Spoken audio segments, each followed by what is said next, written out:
എന്റെ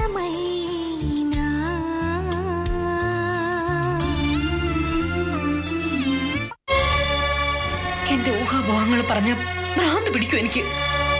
psychiatrist doctor Mohan ഒരിക്കൽ പറഞ്ഞു, ഭർത്താവിന്റെയോ ഭാര്യയുടെയോ ജീവിതത്തിലേക്ക് വഴിവിട്ട മറ്റൊരു ബന്ധം കടന്നു വന്നാൽ ഒന്നുകിൽ പരസ്പര അമിത സ്നേഹം കാണിക്കും, അരോചകമായ പ്രകടനങ്ങൾ, അതല്ലെങ്കിൽ തൊട്ടതിനും പിടിച്ചതിനൊക്കെ കുറ്റം പറഞ്ഞ് വീട്ടിൽ നിന്നകലും.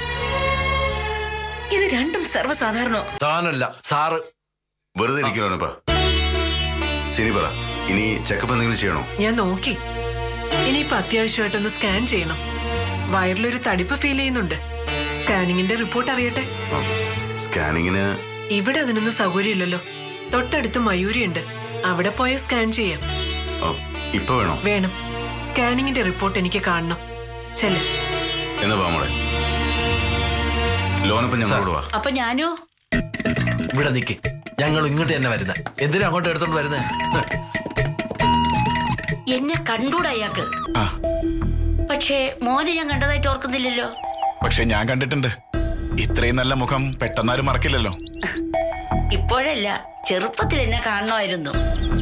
അന്ന് സൗന്ദര്യം എനിക്കൊരു ശാപമായിരുന്നു. ഇപ്പോഴും അതെ. അതെ, മുമ്പ് ഞാനിവിടെ വന്നപ്പോ കൂടെ തട്ടമിട്ട, അതായത് പർദ്ദയിട്ടൊരു കുട്ടിയെ കണ്ടിരുന്നല്ലോ. അതാരാ?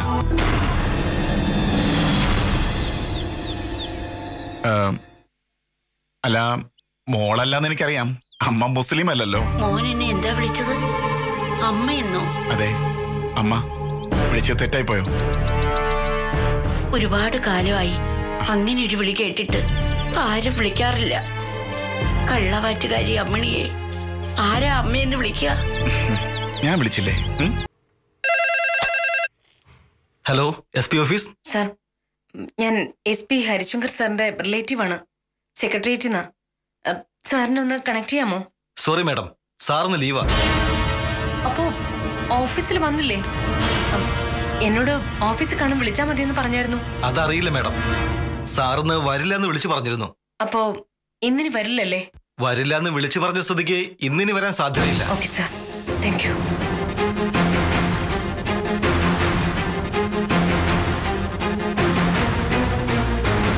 ഇന്ന് ഹോസ്പിറ്റലിലേക്കൊന്നും പോകുന്നില്ലേ? എനിക്ക് ഈ പ്രൊഫഷനൊക്കെ മടുത്തു. ഞാൻ ഇനി വീട്ടിലിരിക്കാൻ പോവാ. ഇതെന്ത് പറ്റി? ഒന്ന് പറഞ്ഞ് രണ്ടാം വാക്കിന് ബഹളം വെക്കുന്ന ഗൗരിയച്ചയാണല്ലോ. അതും എന്റെ അടുത്ത് ഇത്ര വിഷമത്തില്. നമുക്കൊന്ന് വഴക്കിടാൻ ഡോക്ടറെ. അല്ലെങ്കിലും വഴക്ക് കൂടാനുള്ള കാര്യങ്ങളല്ലേ ചെയ്തു കൂട്ടുള്ളൂ. എന്നെ മറച്ചു വെക്കുന്ന എന്തിനാണെന്ന് എനിക്ക് മനസ്സിലാവാത്തെ. സീരിയസ് ആയിട്ടാ? അതെ, സീരിയസ് ആയിട്ട് തന്നെയാ. എപ്പോഴും ബഹളം വെക്കുന്നത് കൊണ്ട് ഞാൻ പറയുന്നതൊന്നും സീരിയസ് ആയിട്ട് തോന്നുന്നില്ലേ? തോന്നുന്നുണ്ട്. പക്ഷേ ഞാനെന്താ മറച്ചു വെച്ചെന്ന് മാത്രം മനസ്സിലാവുന്നില്ല. നീ മറച്ചു വെച്ചു എന്ന് ആര് പറഞ്ഞു? നിനക്കെന്നെ മറക്കേണ്ട കാര്യം എന്താ? രഹസ്യങ്ങളുള്ളത് നിനക്കല്ലല്ലോ. ആരെക്കുറിച്ചാ ഗൗരിച്ചി പറയുന്നേ? ഹരിയേട്ടനെ കുറിച്ചാണോ? യെസ്. എത്ര സന്തോഷത്തോടെ നമ്മൾ എല്ലാരും കൂടി പുറത്തു പോകാനിരുന്നതാ. ആ മൂഡ് കളഞ്ഞില്ലേ? നിനക്കൊന്നും അറിയില്ലല്ലേ?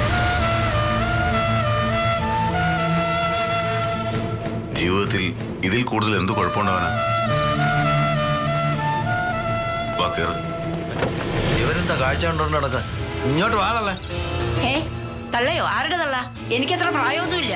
എന്നാ യുവതി വരൂ. ഞാൻ ഒരാളെ നോക്കുകയായിരുന്നു. നിങ്ങൾ മോളെ കൊണ്ട് സ്കാൻ ചെയ്യാൻ പോയപ്പോ ഒരു പയ്യൻ ഇവിടെ വന്നിരുന്നു. നല്ല സ്നേഹമുള്ള പയ്യൻ.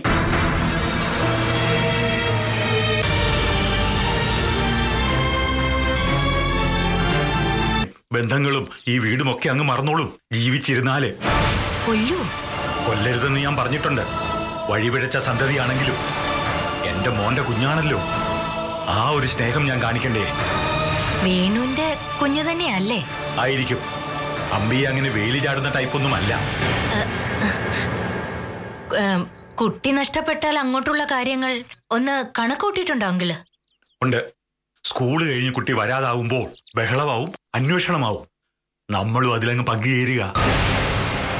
ഒന്നും അറിയാത്ത മട്ടില് നമ്മളും അന്വേഷണത്തിലങ്ങ് പങ്കുചേരുക എന്നർത്ഥം. പുറമേല്ല, ഉള്ളിന്റെ ഉള്ളിൽ. എന്നാലും അത് ശരിയാവില്ല അങ്കിളെ. ഇപ്പൊ തള്ളിയിട്ടിട്ട് കുറച്ച് ദിവസമായി. ഇതങ്ങനെ പോട്ടെ. അപ്പോ ഞാൻ കൊണ്ടുവന്ന എന്താന്ന് കാണണ്ടല്ലേ? കാണണമെന്നുണ്ട്. പറ്റുമെങ്കിൽ കാണിച്ചു തരാം. പക്ഷെ ഒരു തവണ ഒന്ന് വിളിക്ക് അച്ഛന്ന്. പതുക്കെ വിളിച്ചാ മതി. എനിക്ക് അടി വാങ്ങിച്ചു തരല്ലേ അങ്കിളെ? ആരും കേൾക്കുന്നില്ലല്ലോ, പിന്നെന്താ?